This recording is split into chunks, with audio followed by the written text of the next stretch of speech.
آقا علیہ الصلوۃ والسلام حضرت سعد بن سعد ساعدی روایت کرتے ہیں، ایک قبیلہ تھا بنی عمرو بن عوف، ان کا کوئی جھگڑا تھا، آقا علیہ السلام ان میں صلح کروانے کے لیے تشریف لے گئے صلی اللہ علیہ وسلم۔ پیچھے نماز کا وقت ہو گیا، مؤذن نے اذان کہی، اقامت کا وقت ہوا، نماز سب کھڑی ہو گئی، سیدنا صدیق اکبر سے عرض کیا، وہ جماعت کرانے لگ گئے، نماز شروع ہو گئی۔ بولیے نماز، اب تک بیان تھا قرآن سے کہ عظمت مصطفیٰ کیسی، عظمت مصطفیٰ کیسی، اب حدیث سے بیان ہے تعظیم مصطفیٰ کیسی۔ پہلے تھا عظمت مصطفیٰ کیسی اور اب تعظیم مصطفیٰ کیسی۔ سیدنا صدیق اکبر مصلی پہ کھڑے ہو گئے، جماعت شروع ہے، اتنے میں آقا علیہ السلام تشریف لے آئے۔ اب قاعدہ یہ ہے، اگر نماز شروع ہو اور آپ پیچھے سے آئیں تو آپ کو کہاں کھڑا ہونا چاہیے؟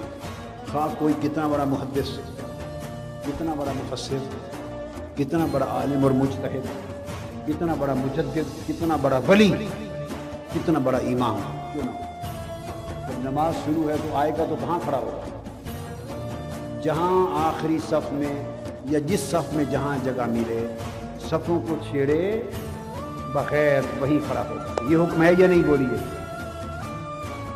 آقا علیہ السلام تشریف لائے تو پیچھے کھڑے نہیں ہوئے، شریعت کس نے دی؟ آقا علیہ السلام نے۔ آپ کا ہر عمل شریعت بن گیا، ایمان بن گیا، اسلام۔ آقا علیہ السلام تشریف لائے اور صفوں کو چیرتے ہوئے، صفوں کو چیرتے پھاڑتے ہوئے پہلی صف میں پہنچ گئے۔ اب چند نکتے جو شرح الحدیث کے کیا وہ سمجھتے آئیں۔ جب صفوں کو آقا علیہ السلام نے چیرا ہوگا، صفیں تو کندھے سے کندھا ملا کے کھڑی ہوتی ہیں نا، تو جب صفوں کو چیر کے گزرے ہوں گے تو کیا منظر ہوا ہوگا؟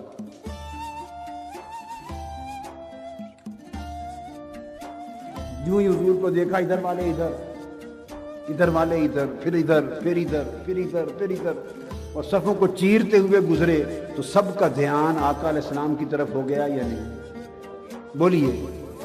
اور نماز عبادت کس کی ہے اور دھیان کس کی طرف ہوا پڑا ہے؟ بولیے نا۔ صفیں چیر، کیا حضور کو خود اندازہ نہیں تھا کہ میں جب صفوں کو چیر کے گزروں گا تو سب کا دھیان میری طرف ہو جائے گا اور عبادت خدا کی ہو رہی ہے اور دھیان میری طرف ہو جائے گا؟ پتا تھا نا، پتا تھا، پھر بھی چیر کے گزرے۔ کیا معلوم ہوا؟ معلوم کیا ہوا؟ حضور نے سبق یہ دیا، دھیان نماز میں خدا کی طرف ہو یا مصطفیٰ کی طرف ہو، ایک ہی بات ہوتی ہے۔ دھیان خدا کی طرف ہو، اگر مصطفیٰ کی طرف دھیان ہونے سے نماز ٹوٹتی تو کبھی صفوں کو چیر کر حضور آگے نہ گزرتے، پیچھے کھڑے ہو جاتے۔ بات سمجھیں؟ صفوں کو چیر کے گزرے تو صحابہ نے کیا کیا؟ جب صحابہ نے دیکھا آقا علیہ السلام آ گئے تو انہوں نے چاہا کہ ابو بکر صدیق کو بھی خبر ہو۔ اب حالت نماز میں جماعت ہو رہی ہے، انہوں نے چاہا کہ حضرت ابو بکر کو پتہ چل جائے کہ آقا آ گئے ہیں۔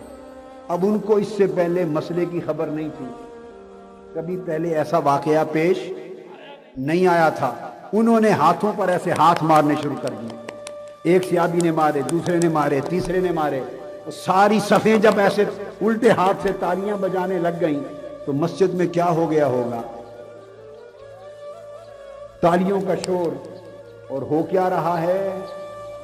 نماز ہو رہی ہے، اللہ کی عبادت ہو رہی ہے، اور حضور کو کے ادب میں ابو بکر صدیق کو متوجہ کرنے کے لیے تالیاں بج رہی ہیں، اور نماز بھی ہو رہی ہے، تالیاں بھی بج رہی ہیں۔ اس لیے حضور کا ادب ہے کہ حضرت ابو بکر کو پتہ چل جائے کہ آقا آ گئے، تو تب بھی نماز ہوتی رہی۔ اب جب حضور کے لیے تالیاں بجا رہے ہیں، تصفیق، تو دھیان ہوا کہ نہیں حضور کا؟ وہ سارا دھیان ہی حضور کی طرف ہو گیا، سارا دھیان ہو گیا۔ کل صحابہ تھے، خلفائے راشدین سب موجود تھے، سب صحابہ موجود تھے، تو جب سب نے تصویق تالیاں بجائیں نماز میں حضور کے ادب پر، تو صحابہ کا کل اجماع ہو گیا یا نہیں؟ کل صحابہ کا اجماع ہو گیا یا نہیں کہ نماز میں حضور کا ادب بھی جائز ہے اور نماز میں حضور کی طرف دھیان کر دینا بھی جائز ہے؟ اور سب کچھ کیا کس کے سامنے؟ حضور علیہ السلام کے سامنے۔ تو حضور کے سامنے ہوا، منع نہیں کیا، تو سنت ہو گئی، سنت ہو گئی۔ پہلی صف پہ پہنچ گئے۔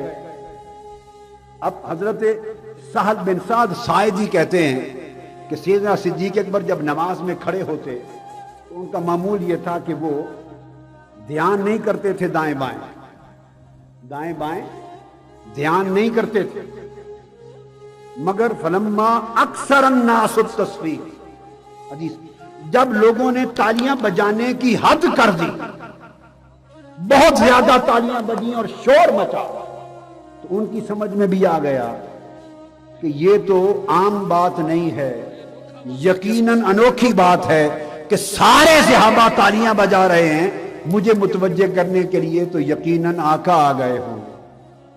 حدیث کے لفظ ہیں فَالْتَفَتَ فَرَأَى رسول اللہ، جب ان کو سمجھ آ گئی تالیوں سے، تو حدیث کے لفظ ہیں مصلی پر کھڑے جماعت کرا رہے ہیں، حضور پچھلی صف پر آئے۔ جب ان کو شک گزرا کہ شاید حضور آ گئے ہیں، انہوں نے کھڑے ہوئے مصلی پر کعبے کی طرف سے منہ ہٹا کر مڑ کے پیچھے دیکھیں کہ کون آیا ہے۔ التفت، پچھلی صف کی طرف مڑ گئے، جب مڑ کے دیکھا تو حضور کھڑے تھے، جب حضور کو دیکھا تو رجعت قہقری، پاؤں الٹے پاؤں ایڑیوں کے بوٹے ادب کے ساتھ مصلی چھوڑ کے پیچھے ہٹ گئے۔ بات کی سمجھ آئی؟ جب آقا علیہ السلام نے دیکھا تو اشارہ کیا ابو بکر نہیں، کھڑے رہے اپنی جگہ، نماز پڑھاتا رہے، قائم رہے۔ اب یہ منظر سارا نماز کے اندر ہو رہا ہے، کیا فتوے لیے پھرتے ہیں، کیا فقہ لیے پھرتے ہیں، کیا شریعت لیے پھرتے ہیں۔ شریعت تو ابو بکر سے سیکھو، شریعت عمر عثمان و علی اور صحابہ سے سیکھو اور مصطفیٰ کے قدموں سے سیکھو، شریعت امام بخاری سے سیکھو، امام بخاری سے سیکھو۔ جب حضور نے فرمایا ابو بکر نہیں، اپنی جگہ قائم رہو اور نماز جاری رکھ، انہوں نے کیا کیا؟ خوش ہو گئے کہ آقا نے مجھے اس قابل جانا، دونوں ہاتھ اٹھا دیے، اللہ کا شکر ادا کرنے لگے، مولا تیرے حبیب نے مجھے اس قابل جانا۔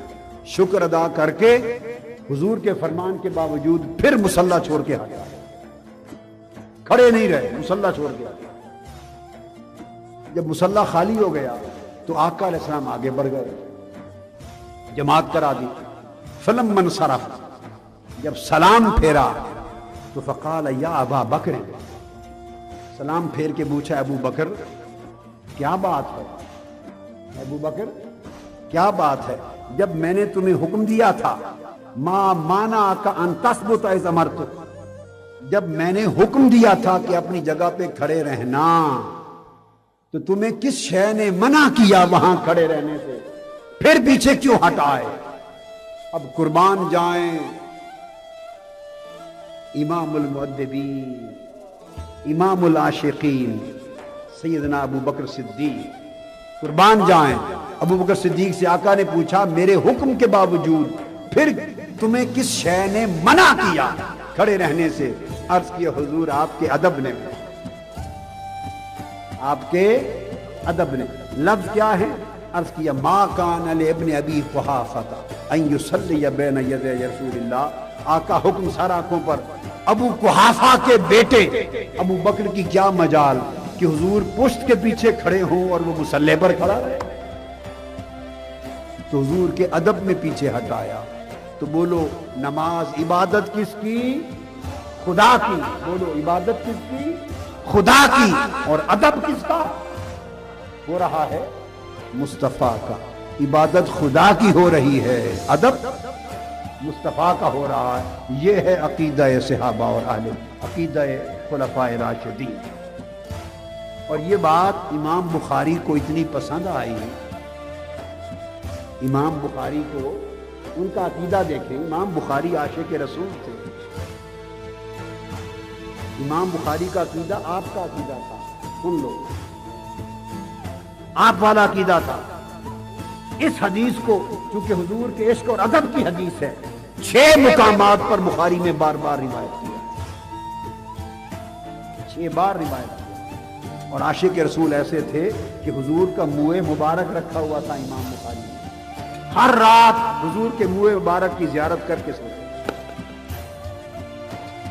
اسی لیے تو آج تک نام زندہ ہے, عشق اور ادب مصطفیٰ میں زندہ ہے.